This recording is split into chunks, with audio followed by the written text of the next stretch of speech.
नमस्कार दोस्तों, स्वागत है आपका लीगल गाइड 360 में। दोस्तों आज हम पढ़ेंगे सेक्शन 113 और उसको कंपेयर करके पढ़ेंगे section 110 of Indian evidence act 1872। यानी नए लॉ की सेक्शन की बात करते हैं अगर हम, तो सेक्शन 113 भारतीय साक्ष्य अधिनियम 2023, और अगर पुराने लॉ की बात करें तो सेक्शन 110 भारतीय साक्ष्य अधिनियम 1872 को पढ़ेंगे कंपेयर करके। इनके अंदर कोई भी चेंज नहीं है, सिर्फ नंबर चेंज है। पहली चीज तो आप ये समझ लो। क्या बात करते हैं, हेडिंग में भी कोई चेंज नहीं है। तो हेडिंग बात करती है इसकी burden of proof as to ownership, यानी स्वामित्व के बारे में सबूत का भार किसके ऊपर होगा। बात अगर स्वामित्व की जाएगी तब सबूत का भार किसके ऊपर होगा, इसी के बारे में ये सेक्शन पूरी बात करेगी। एग्जाम के पॉइंट ऑफ व्यू से ये कितनी इंपॉर्टेंट है आपके लिए, इसको समझेंगे। साथ ही कोर्ट के अंदर ये सेक्शन कैसे यूज होती है, कितना इसका स्कोप है, उसको समझेंगे। साथ ही इससे क्वेश्चंस किस तरह के बनते हैं उसको समझेंगे। क्या यहाँ पे कोई प्रिजम्पशन है, उस चीज को भी समझेंगे। तो इन सारे क्वेश्चंस का जो जवाब है वो आज के इस लेक्चर सीरीज के अंदर हम समझने वाले हैं दोस्तों। तो सबसे पहले हम बात कर लें, जो मैं हर बार आपको अपने हर वीडियो में बताता हूं, प्री के लिए एक चीज जो इंपॉर्टेंट हो जाती है आपको, वो यही कि burden of proof as to ownership कहाँ डिफाइन है। Burden of proof as to ownership के बारे में कौन सी सेक्शन बोलती है, कौन सी धारा बोलती है। तो नए लॉ की बात करें तो सेक्शन 113, और पुराने लॉ की बात करें तो सेक्शन 102, सेक्शन 110, ना कि 102, सेक्शन 110।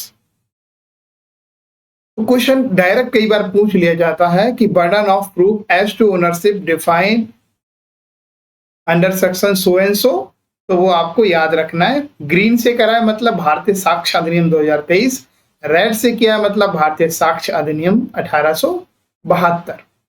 ठीक है मेरे दोस्तों। अब पहले जो बियर एक्ट की लैंग्वेज है मैं उसको पढ़ के बता देता हूँ, फिर इसको एक एक टुकड़े में से तोड़ूंगा। Burden of proof as to ownership, यानी स्वामित्व के बारे में सबूत का भार। स्वामित्व के बारे में सबूत का भार किसके ऊपर होगा, इसके बारे में ये सेक्शन बात करेगी। When the question is whether any person is owner of anything, अब इसको आप कीवर्ड मान के चलो, of which he is shown to be in possession, the burden of proving that he is not the owner is on the person who affirm that he is not the owner। जब प्रश्न यह है कि कोई व्यक्ति किसी वस्तु का स्वामी है जबकि वह वस्तु उसके कब्जे में है और ऐसा दिखा दिया गया है, तो यह सिद्ध करने का भार उस व्यक्ति पर होता है जो यह कहता है कि वह व्यक्ति उस वस्तु का स्वामी नहीं है।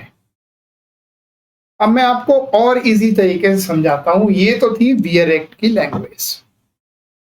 अब आप ऐप से समझो कि एक ये ए व्यक्ति है और एक ये बी व्यक्ति है, और ये किसी पर्टिकुलर कोर्ट के अंदर खड़े हुए हैं, ऐसे समझो। अब जो ए व्यक्ति है, मान के चलो ये कोई ये जेड प्रॉपर्टी ले लो आप।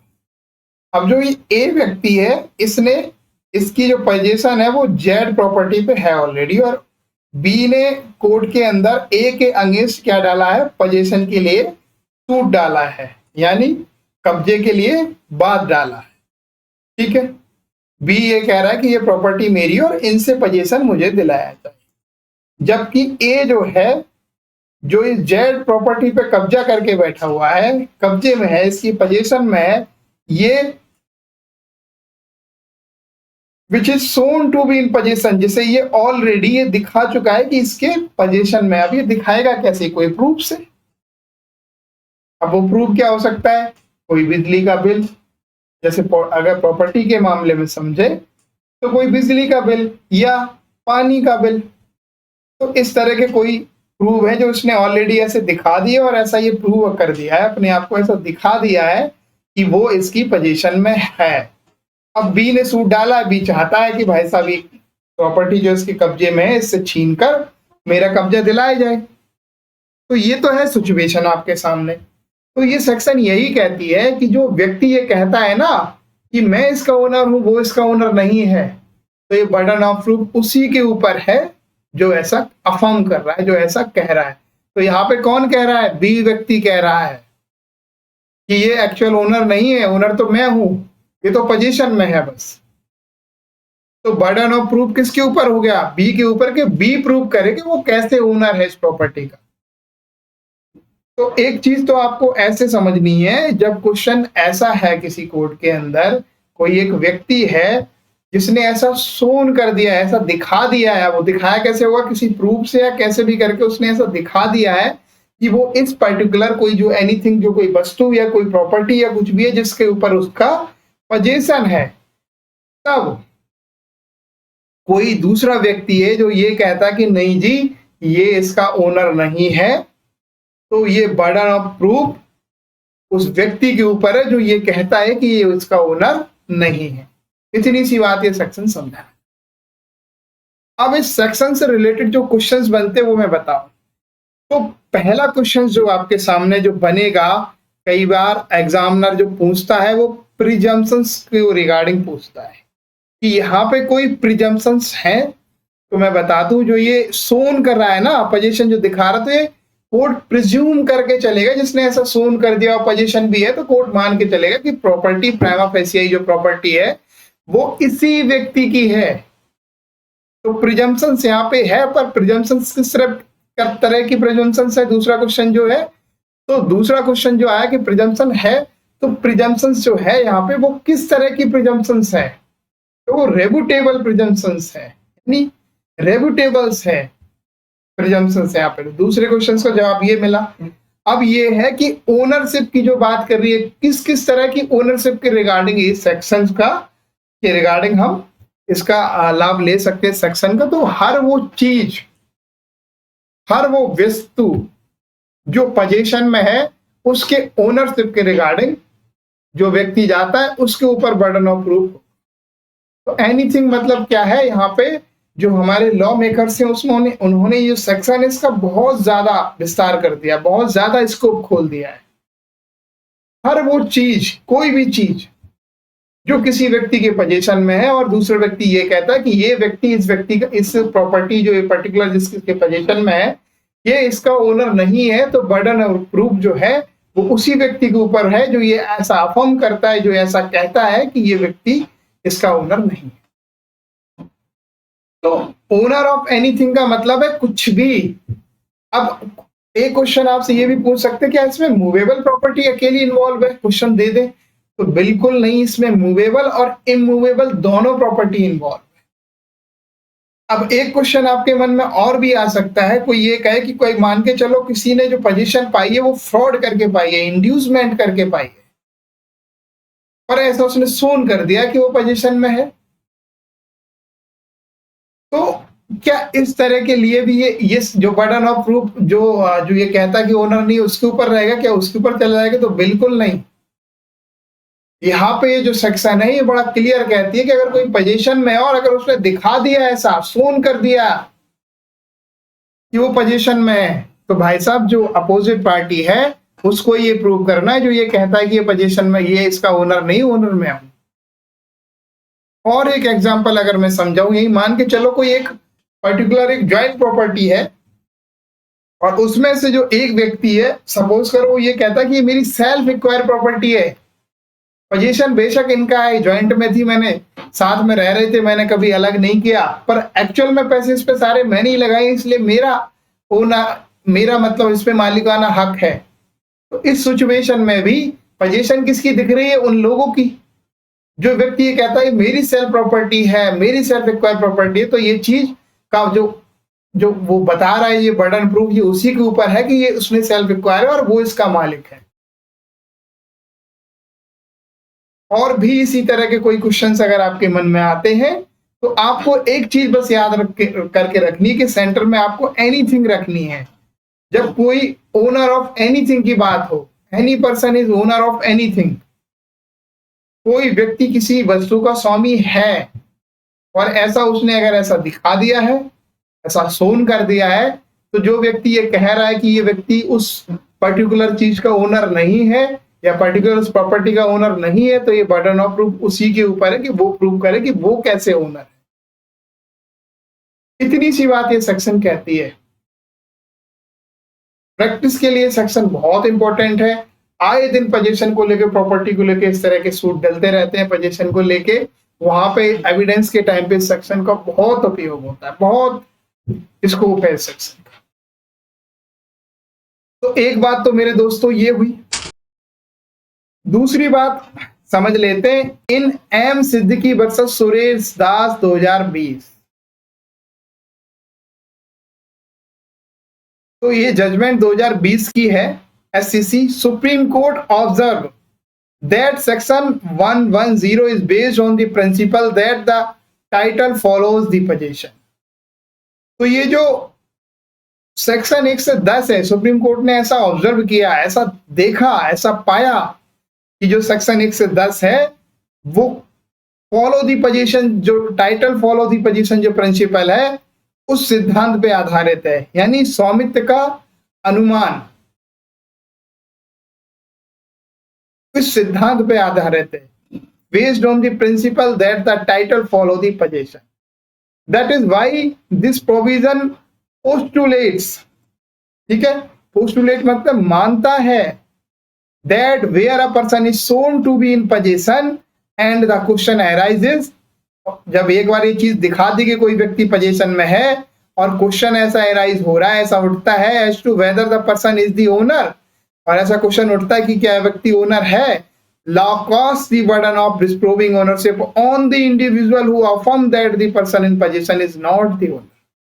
तो जो कानून है, ये जो लॉ है, ये भार किसके ऊपर, बर्डन ऑफ प्रूफ का भार किसके ऊपर देता है, उस व्यक्ति के ऊपर देता है, उस पर्टिकुलर इंडिविजुअल व्यक्ति के ऊपर देता है जो अफर्म करता है कि ये व्यक्ति ओनर नहीं है जिसकी पोजीशन में इस तरह की प्रॉपर्टी है या इस तरह की कोई चीज है। तो सबूत का जो भार है, जो बोझ है, वो उस व्यक्ति के ऊपर होगा जो ऐसा अफर्म कर। तो एक बात तो ये थी।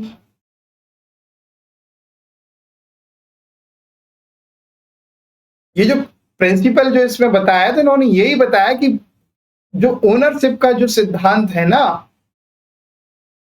पोजीशन ऑफ ओनरशिप का सिद्धांत है, उसके ऊपर बेस है ये section. Positionship of ownership, position of ownership का सिद्धांत। तो कई बार क्वेश्चन ये भी पूछ लिया जाता है आपसे कि पोजीशन ऑफ ओनरशिप का जो प्रिंसिपल है वो कौन सी सेक्शन में है। तो सेक्शन 110 भारतीय साक्ष्य अधिनियम 1872 और 113 भारतीय साक्ष्य अधिनियम 2023। एक चीज आपको ये याद रखनी, ये मेंस के रिगार्डिंग इंपॉर्टेंट है। आप अगर मेंस लिखेंगे तो आपको ये जजमेंट जरूर डाल लेंगे। साथ ही मेरे दोस्तों, आज के क्वेश्चन जो है उनसे रिलेटेड एक्सरसाइज कर लेते हैं। ऑलरेडी सेक्शन से रिलेटेड जो भी था वो मैंने बता दिया, उससे रिलेटेड जो भी क्वेश्चन थे वो मैंने बता दिए। अब क्वेश्चन यहाँ पे है, the principle that position is prima facie proof of ownership is provided under which of the following section of the Indian evidence act. यानी स्वामित्व का प्राथमिक साक्ष्य, ठीक है, जो सिद्धांत है position is prima facie proof of ownership, ये प्रिंसिपल है। और प्रिंसिपल किसका है कि जो प्राइमा फेसाई है, जो प्रारंभिक तौर पे जो प्रूफ ओनरशिप का है, वो पोजीशन को लेके जो है कि प्राथमिक साक्ष्य होने के रूप में कब्जे के सिद्धांत का उल्लेख भारतीय साक्ष्य अधिनियम की निम्नलिखित में किस धारा में किया। कौन सा प्रिंसिपल है? Position is prima facie proof of ownership if provided under which of the following sections of the Indian Evidence Act।